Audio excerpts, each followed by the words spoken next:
mean, that's just insane. Right when I start recording. Alright, what's going on, guys? Today I want to break down how to make a sample in the style of someone like Post Malone or Kid Laroi. Guitars that are kind of spacey but not necessarily ambient and have a little bit of soul and a little bit of emotion to them. So yeah, the first thing we're going to start with is obviously guitar. If you can't tell, we have a guy mowing our lawn right now and my dogs are going crazy, but hopefully that's not too big of a deal. So lately when I've been wanting to make samples in this style, or just kind of samples in general, I kind of want them to evolve. So I played this progression 3 different ways. You don't necessarily have to do that. It's maybe overkill, but I just kind of didn't want it to be so repetitive throughout the whole thing.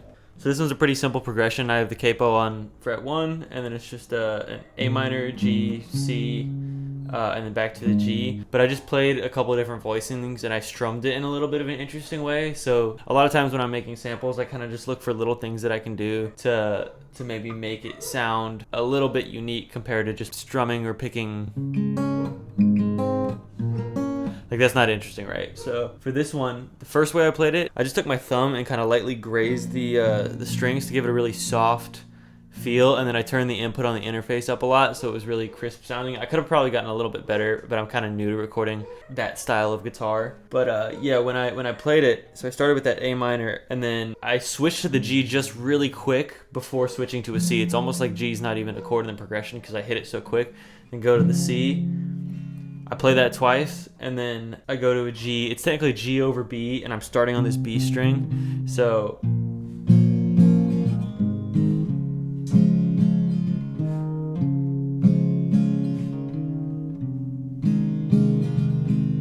this is what it sounds like in Ableton.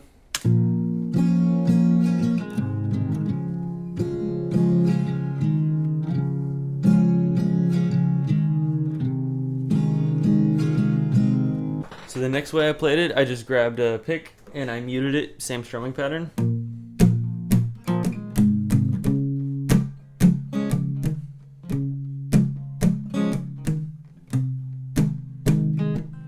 And the last way I played it, I just took the pick and strummed it as open as I could. Really? Stop it!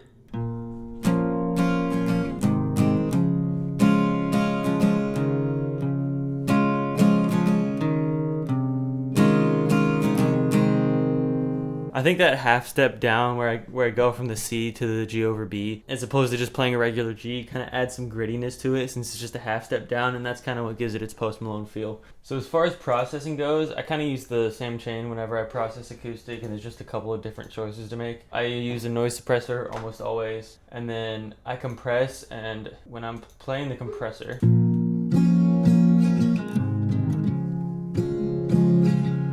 you can see it's almost always best to go by ear, but it's kind of hitting the somewhere in between the tops of the peaks and the bottoms of those valleys. I don't want it to be too compressed. I don't want it to give it any really saturation. I just want it to make sure that it sounds like it was professionally recorded and nothing is peaking too much compared to something that maybe I played a little bit quieter. Really simple with the ratio between 2 and 3. And then EQ, again, always just go by ear. I always frequency scan, so I'll take one of these, boost it really high, just drag right here. If you're not using a FabFilter, I'm sure there's plenty of different EQs that have a similar function where you can just isolate a frequency and figure out what you like and what you don't like. Right, so for this one, I was right here and I'm like, oh, I really like that frequency, so I'm gonna boost it a little bit. For this one, I didn't like it as much, so I cut it.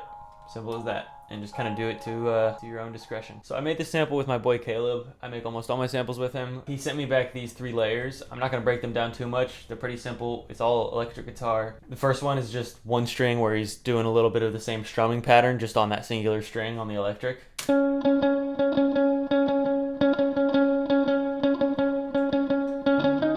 We didn't get complicated with the top line here at all. A lot of my loops I'll add a top line with electric on. This one kind of just needed some space to be filled. So yeah, he just played some higher notes where he felt like it needed to be.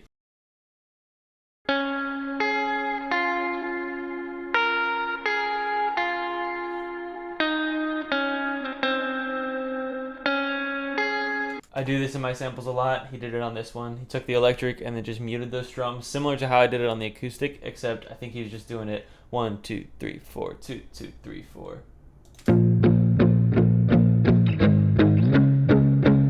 Just following those bass notes. So far altogether, this is what we have.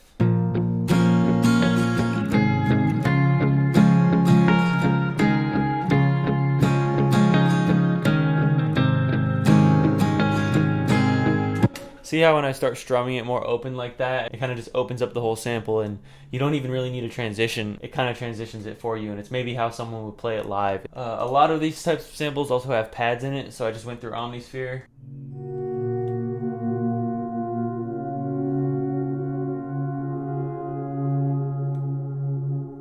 And then I added reverb on top of the pad. These are the settings I used. I usually use Pro R, Pro R2. And I think, yeah, I love this black hole preset. I turned down the mix and the decay a lot. I'm pretty sure it comes with like a 20-second decay or something like that. I'll turn the mix up just 100% so you can hear what the reverb sounds like.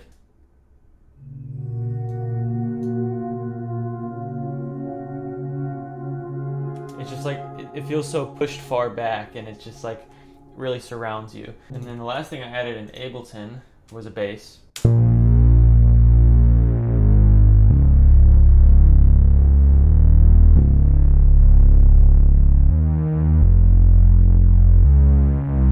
So I went for a synth bass on this one. You can use a live bass too. I go back and forth from what I like. I just felt like that's what this one needed. So I could have been done right there, but I felt like if I just did a little bit more to it and I did a little bit of tweaking, that I could have really took it to the next level just by adding little accents and things like that. I went and switched over to FL, which is what I started producing on and what I still do drums in, just because I'm a little more comfortable there when I'm trying to get like a specific sound. So yeah, I just bounce that, and then I have the main part of the sample here, and then especially anytime I'm working with MIDI, I'm working in FL. I'm getting better with the MIDI in Ableton, but I'm just so fast on here that if I'm trying to make a bunch of tweaks, it's just easier for me to do this. I took a one shot here, which is another thing I love to do when I'm trying to get a sound that's more authentic, or like a synth like I have here, but I don't necessarily want to use any of the sounds in the synth. So I drew this MIDI out for this pluck.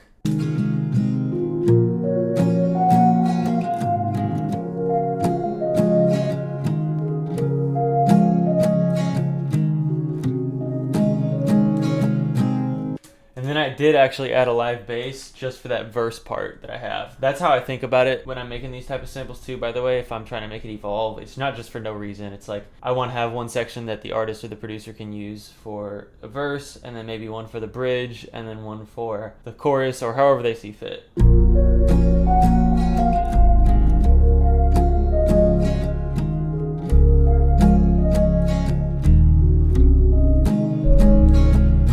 Then I took this one shot. I thought I had a little bit of a harsher tone to it, and I thought that's probably what this needed to, you know, be the counter melody that's stuck in people's heads if someone's going to use this loop for a song that actually becomes successful.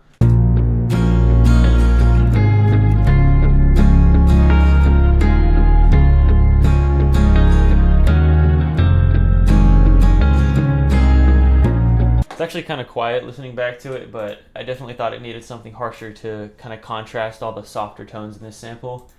And then from there, everything was just transitions and accents. By themselves, they don't do a whole lot, but when you combine a bunch of textures and accents together, it can really just bring out specific parts of the sample, or just add like little, well, textures that were missing before.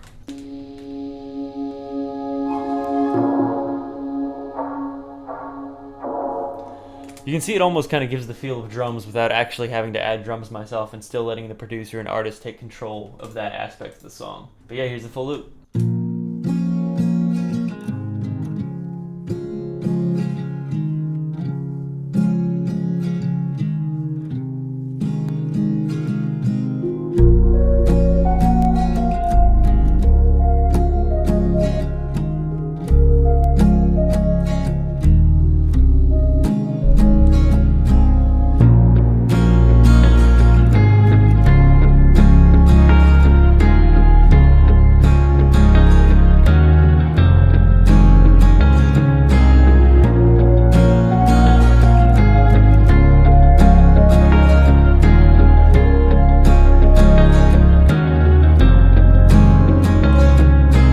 So yeah, thank y'all for tuning in. If y'all enjoyed the video, make sure you like and subscribe.